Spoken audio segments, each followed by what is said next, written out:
Hello बच्चों। चलिए आज हम लोग देखते हैं क्लास 10th का एक अगला टॉपिक। वियोजन अक्रिया के बाद आज हम लोग देखने वाले हैं विस्थापन अक्रिया। ठीक है, डिस्प्लेसमेंट रिएक्शन। तो क्या होती है कुछ, आइए पहले इसकी डिफिनेशन लिखते हैं और फिर इसके कुछ एग्जाम्पल से समझते हैं कि विस्थापन अक्रिया क्या है। तो वह रासायनिक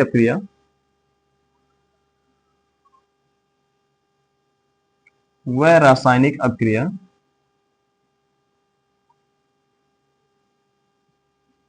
जिसमें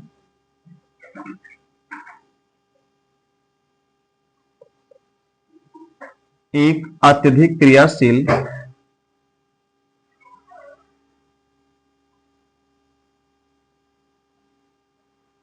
एक अत्यधिक क्रियाशील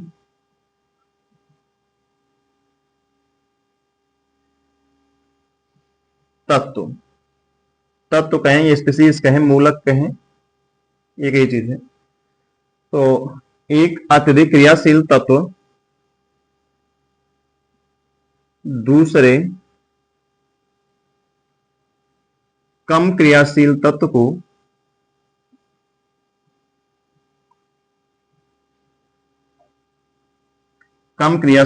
को उसके मूल स्थान से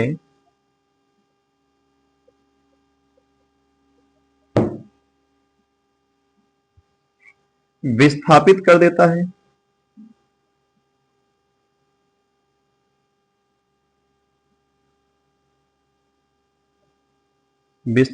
देता है। वह स्वयं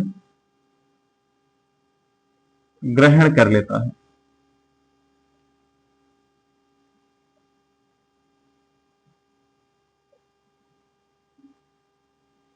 तब इसे क्या कहते हैं?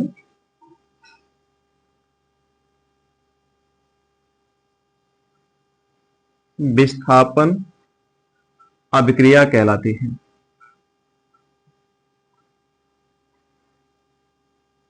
विस्थापन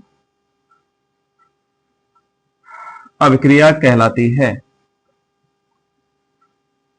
इसको हम लोग अगर एक दैनिक जीवन से जोड़ के समझे इस डिफिनेशन को, तो समझो कुछ ऐसे कि अगर आप मान लीजिए कहीं पर किसी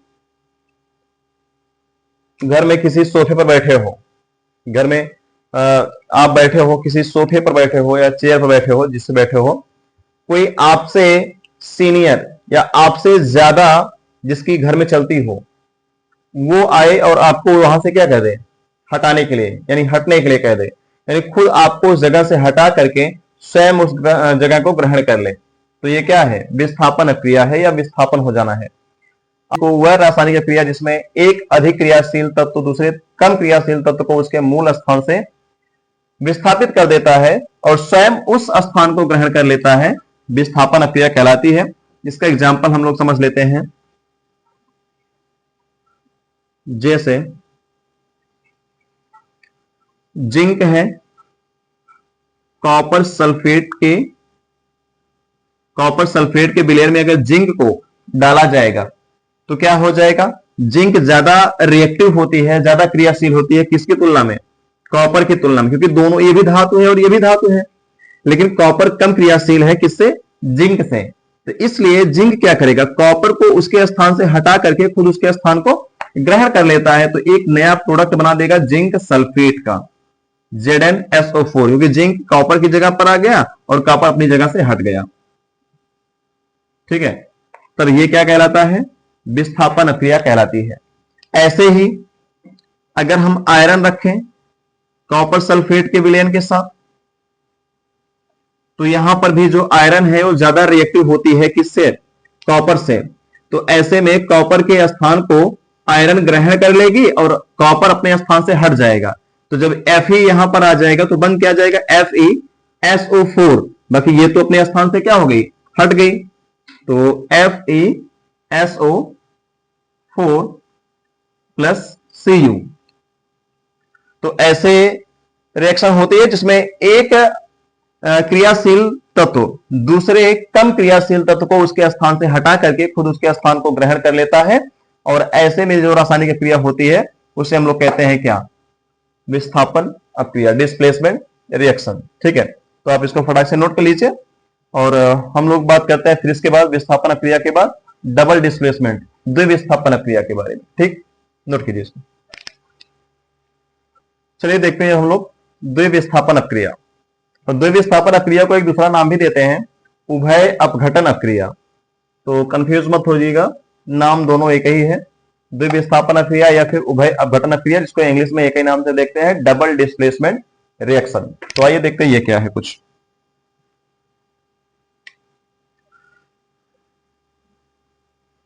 वह रासायनिक अपक्रिया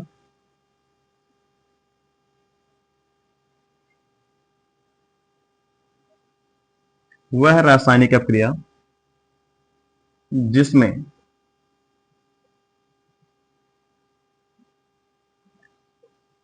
दो मूलक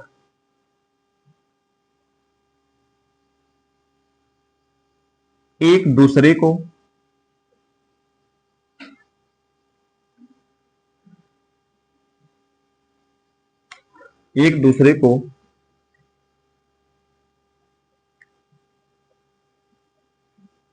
अपने स्थान से हटाकर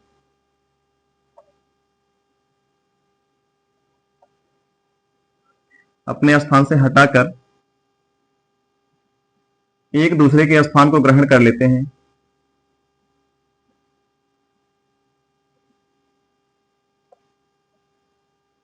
एक दूसरे के स्थान को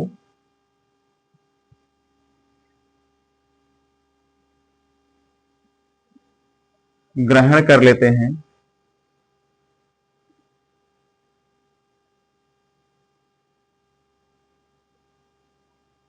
द्विविस्थापन अपक्रिया कहलाती है।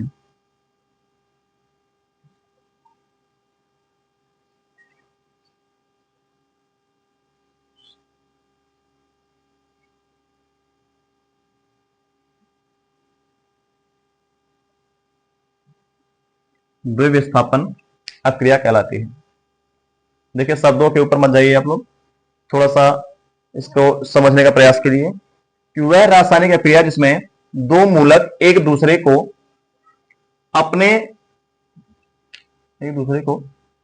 स्थान तो लिखा ही नहीं गया, यहां लिख दें, अपने स्थान से हटाकर एक दूसरे के स्थान को ग्रहण कर लेते हैं, द्विविस्थापन अपक्रिया कहलाती है। जैसे ए बी है प्लस सी डी है, और यहां पे क्या हो, ए सी की जगह पे आ जाए और सी ए की जगह पर आ जाए, तो क्या बन जाएगा? अगर ए सी की जगह पे चला जाएगा तो बन जाएगा ए डी। देखो सी इधर आ जाएगा ए की जगह पर, तो ए हट गया और सी आ गया, और बी तो सी बी, क्योंकि सी कहां आ गया? यहां पर आ गया, और ए कहां चला गया? यहां चला गया, तो क्या बन गया? सी बी प्लस ए इधर आ गया तो ए डी। ठीक है, बदल गया, इनके स्थान में अदला बदली हो गई।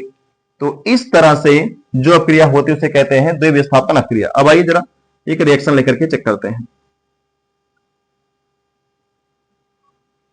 जैसे silver nitrate AgNO3 plus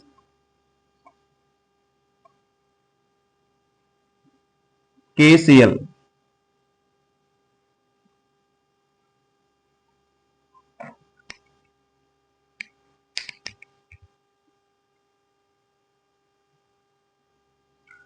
AgNO3 silver nitrate और KCl पोटेशियम क्लोराइड। तो इनमें क्या होगा? सिल्वर पोटेशियम की जगह पे और पोटेशियम सिल्वर की जगह पे आ जाएगा, तो क्या बन जाएगा? KNO3 प्लस Ag इधर आ गया तो बन गया AgCl सिल्वर क्लोराइड।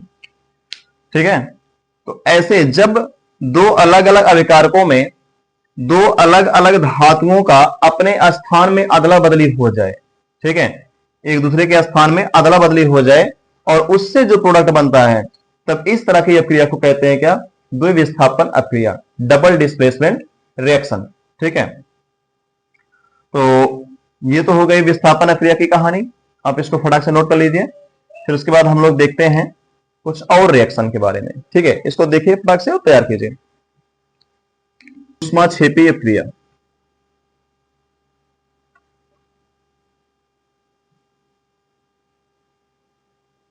ऊष्माक्षेपी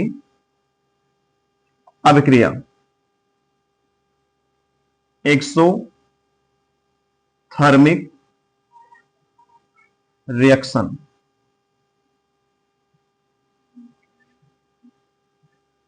ठीक है, ये क्या होती है? अब नाम में है ऊष्मा है, तो जो कुछ इसका रिलेशन होगा हीट से ही रिलेटेड होगा, एनर्जी से रिलेटेड ही होगा। देखते हैं क्या होती है इसकी डेफिनेशन बच्चे। वह रासायनिक अपक्रिया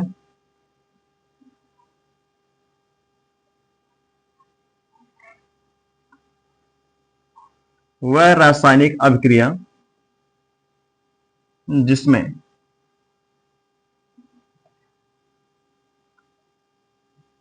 दो अभिकारकों के संयोजन से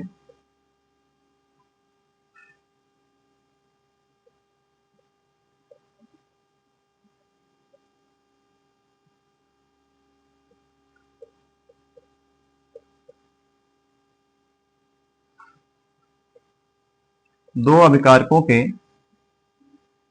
संयोजन से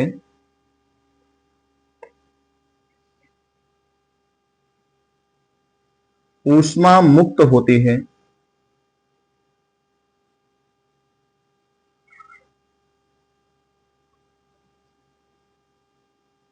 ऊष्मा मुक्त होती है, ऊष्माक्षेपी अपक्रिया कहलाती है।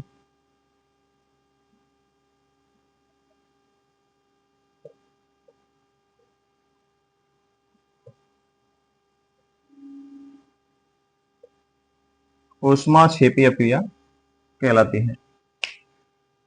इसमें क्या होता है, जब दो या दो से अधिक अभिकारक आपस में क्या होते हैं, संयोजन करते हैं, संयुक्त होते हैं, तो उसमें कुछ हीट रिलीज होती है, ऊष्मा निकलती है, तब ऐसी रिएक्शन को क्या कहते हैं? ऊष्माक्षेपी। क्षेपी मतलब होता है क्षय होना, घटना। ठीक है, तो इसका एग्जांपल समझिए। जैसे जैसे मेथेन गैस है CH4,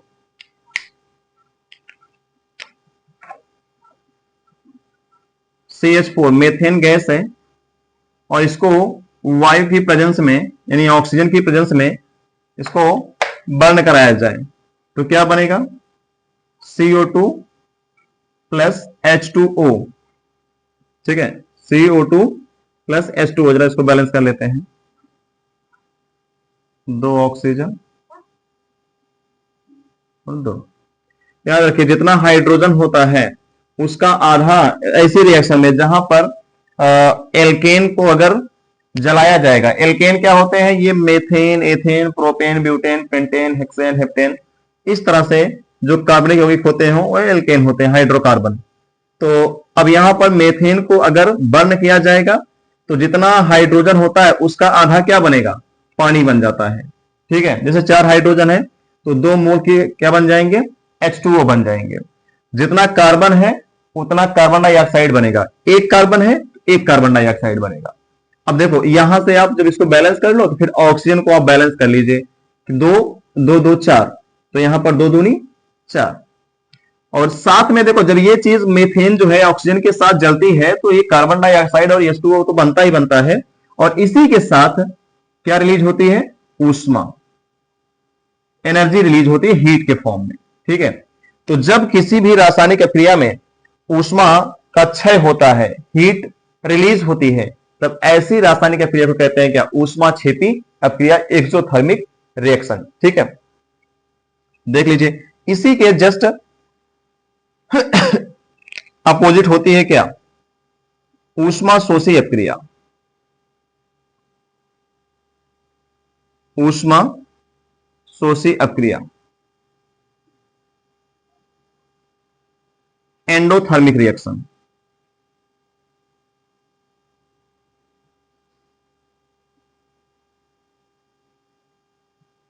एंडोथर्मिक रिएक्शन। इसमें क्या होता है, उसी के एकदम क्या है, इनवर्स है कि वह रासायनिक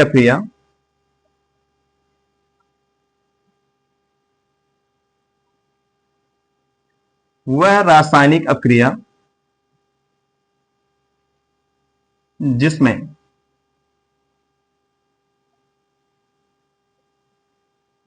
ऊष्मा का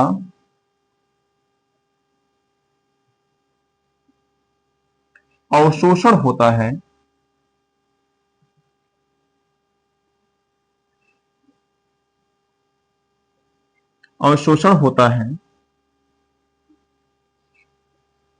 ऊष्मा शोषी अभिक्रिया कहलाती है।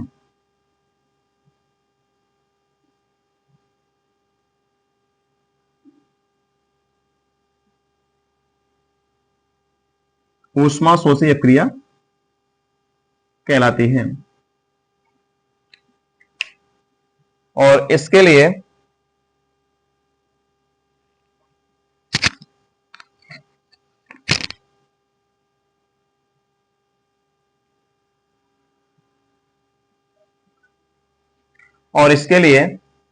एग्जाम्पल है, जैसे मर्क्यूरिक ऑक्साइड होता है, ये क्या है, मर्क्यूरिक ऑक्साइड है। अगर इसको क्या किया जाए, हीट दिया जाएगा, इसमें क्या कर रहे हैं, हीट हम जोड़ रहे हैं यानी हीट दे रहे हैं, ठीक है। जब हीट देंगे इसको तो ये अपघटित हो जाएगी सरल रूप में, तो क्या बन जाएगा, इससे मर्क्यूरिक धातु बन जाएगी मरकरी, और साथ में ऑक्सीजन गैस लिबरेट होगी यहां से, ठीक है। तो इसमें मर्क्यूरिक ऑक्साइड को क्या किया हमने, हीट दिया, और हीट देने के बाद ये क्या हो गया, अपने सरल रूप में अपघटित हो गया।